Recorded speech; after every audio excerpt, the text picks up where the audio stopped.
Assalamualaikum, Bu Wahyu. Boleh minta waktunya sebentar? Ya, waalaikumsalam Bursa. Ada yang saya bantu? Gini Bu, saya mau mewawancarai Bu Wahyu tentang dilema etika.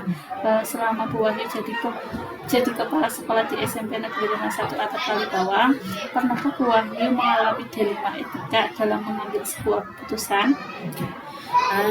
Untuk dilema etika untuk seorang kepala sekolah itu banyak sekali sebenarnya, karena setiap permasalahan itu kan mesti berdilema. Jadi saya sebagai kepala sekolah ya harus bisa memanajemen diri ketika ada dilema itu. Saya kalau pribadi tidak serta-merta harus memutuskan keputusan saya harus seperti apa, tidak, tapi saya harus mempertimbangkan beberapa hal yang harus saya pertimbangkan. Terus saya juga sebelum mengambil keputusan saya harus komunikasi dengan beberapa teman-teman guru yang di dalam sebuah sekolah itu kan ada pembantu pimpinan. Nah, ini juga saya fungsikan untuk sebagai pertimbangan saya sebelum saya mengambil keputusan. Dan saya juga butuh proses, gitu loh. Proses waktu. Jadi proses waktu itu sangat penting. Ketika terjadi dilema dan saya harus memutuskan hari itu, secara otomatis nanti ada hal-hal yang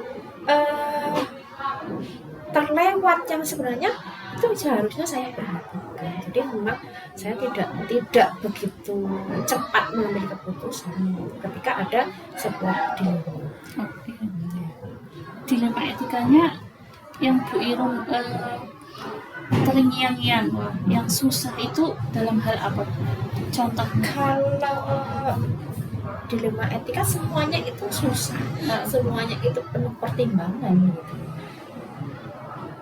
Setiap permasalahan, setiap kasus di dalam dilema etika itu punya proporsi kesulitannya itu berbeda-beda. Dan kalau yang paling besar, paling berat ya menurut saya ya adanya peraturan bupati atau peraturan undang-undang yang itu menjerat seorang kepala sekolah gitu. Ketika tidak ada pungutan, tidak boleh ada pungutan, tidak boleh ada tarikan kepada wali murid.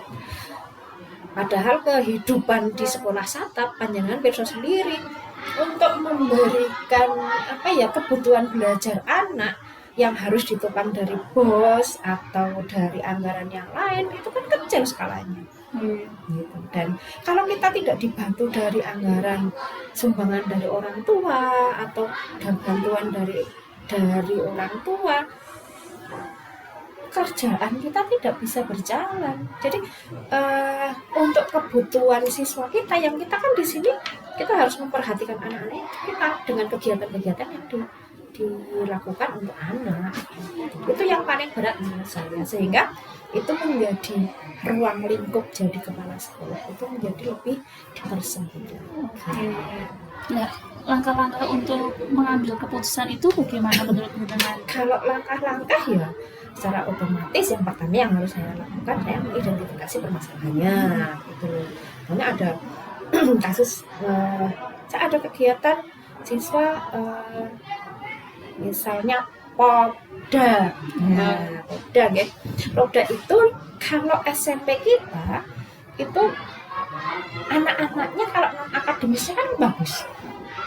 Nah, di sini anak-anak kita berpotensi di olahraga, sepak bola dan voli.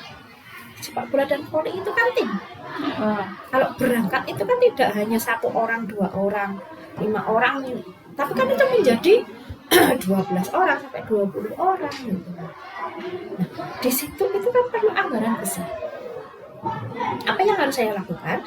Ya saya berunding dengan teman-teman, Bapak Ibu guru di sini yang juga membantu pimpinan gitu. untuk memutuskan bagaimana langkah-langkah yang akan kita lakukan. Selain itu, saya juga melaksanakan paling tidak komunikasi dengan komite. Jadi saya di sini menggunakan aset dari yang ada di sekolah. Aset dari sekolah itu kan ada anak-anak, ada bapak ibu guru, ada TU, ada wali murid, ada guru. Nah, saya dalam mengambil keputusan ya, saya harus merundingkan dengan itu sebelum saya ambil keputusan yang sebenarnya yang menurut saya yang terbaik adalah ini. Nah, untuk keputusan itu kan sebenarnya ada di diri saya, tapi untuk mencapai tujuan pengambilan keputusan, waktu pengambilan keputusan, saya harus berkomunikasi dengan beberapa aset-aset yang tadi saya sebutkan. Apakah setiap aset-aset itu selalu mendukung keputusan Bu Wahyu? Kalau mendukung dan tidak, secara otomatis tidak semua mendukung dan tidak semua memberikan respon positif kepada saya, tetapi bagaimana di situ adalah sebuah musyawarah gitu. Ketika musyawarah ini kan kita harus bisa mengambil titik terang bagaimana perbedaan pendapat ini bisa dijalankan. Dari perbedaan pendapat ini justru kita jadi tahu, jadi hal-hal yang mungkin dari diri saya itu belum terpikirkan, itu pasti. Oke, bagus sekali Bu Iro, terima kasih. Jadi ada hal-hal yang menurut saya itu wow tentang dilema etika ini. Nah, sejauh ini Bu Wahyu pernah membuat jadwal. Dalam membuat jadwal, hari ini saya mau ketemu komite, besok apa kayak gitu, apa enggak Bu? Kalau terjadwal tertulis tidak, tetapi dalam sebelum dalam setiap perencanaan kegiatan itu kan pasti ada. Kalau saya dalam 1 bulan sekali saya harus ketemu dengan komite, saya harus menyampaikan hal-hal yang akan kita laksanakan dalam 1 bulan ini atau 2 bulan ke depan. Jadi kita sampaikan program-program yang akan dilaksanakan di sekolah. Kalau bersama bapak ibu guru atau teman-teman pembantu pimpinan di sekolah, ya biasanya kita jadwalkan gitu loh. Biasanya dalam 1 bulan, jadi kita ketemu dulu gitu loh. Dan misalnya sebelum saya sampaikan program ke guru atau ke siswa, saya mesti kan rembukan dulu dengan teman-teman pembantu pimpinan. Jadi program yang bisa dilaksanakan atau yang tidak, maksudnya sebuah program itu akan kita laksanakan atau tidak, itu juga tidak hanya program tetapi kan kita berpikir juga tentang anggaran, tentang kekuatan kita, kekuatan sekolah dari segi sarana prasarana atau yang lain-lain harus diperhatikan, kan perlu juga kita rembuk dulu. Berarti Bu Wahyu dalam mengambil keputusan itu sudah runtuh nih Bu. Jadi dari awal, dari identifikasi sampai mengambil keputusan itu sudah benar-benar runtuh. Dari pengalaman Bu Wahyu yang kemarin itu tentang dilema etika ketika mau mengambil keputusan, mau mengambil untuk biaya Popda itu. Dari kasus itu, dari Bu Wahyu sendiri, apa hal yang dapat Bu Wahyu ambil pelajarannya dari itu? Pelajarannya ya, kita sebagai kepala sekolah memang harus punya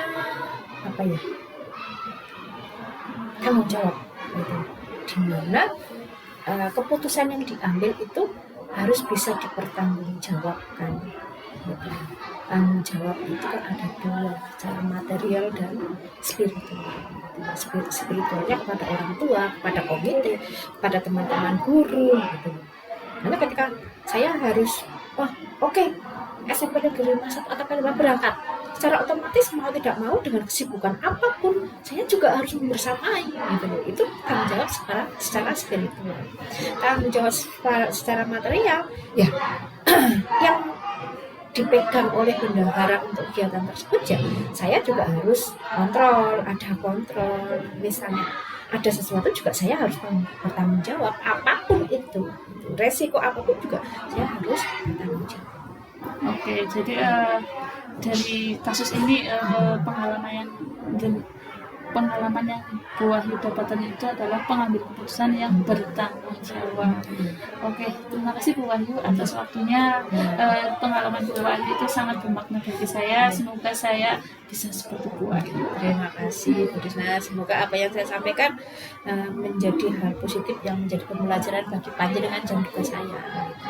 Jadi ke depan panjenengan juga bisa